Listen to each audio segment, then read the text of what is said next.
Hello everyone, I am Dr. Pushpa Soni, consultant at Cloud9 Hospital, Kalyani Nagar in the Obstetrics and Gynecology department. Today I'm going to talk about combined test. Combined test is a test done to rule out chromosomal abnormalities. It's a screening test and done at around 11 to 14 weeks of pregnancy.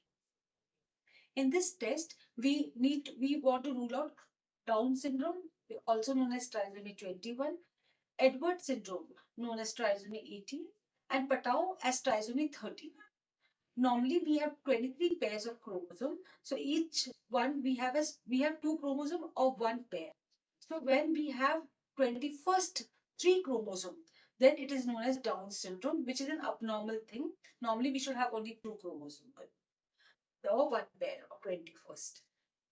Similarly, trisomy 13 and 18, we have 13th number of chromosome where there are three chromosome, and 18 we have 18th number of chromosome where there are three chromosome, which causes Edward syndrome. Now, Down syndrome is associated with learning disability in the baby, cardiac abnormalities, and gastrointestinal abnormalities.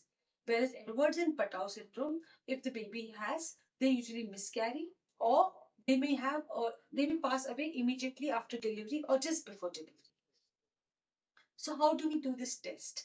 We do ultrasound at around 11 to 14 weeks, also known as NT scan, and a blood test called as double marker.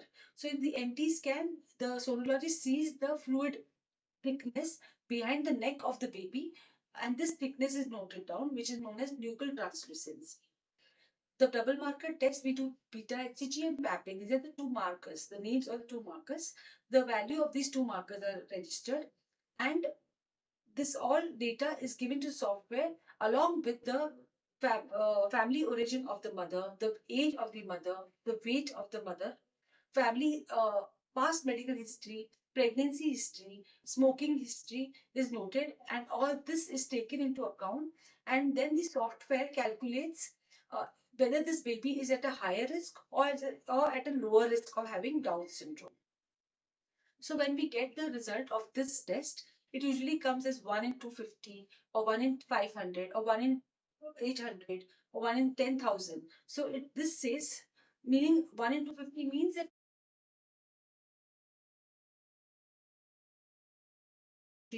there is the chance that one baby can have Down syndrome. Similarly, if you have 1 in 10,000 means among 10,000 people, your baby can have Down syndrome. One baby will only have Down syndrome. So that falls in low risk category, whereas 1 in 250 falls in high risk category. Between 1 in 250 and 1 in 1,500 falls in intermediate category. And beyond 1 in 1,500 falls in low risk category. So if you are falling in low risk category, no further testing is required for these chromosomal abnormalities.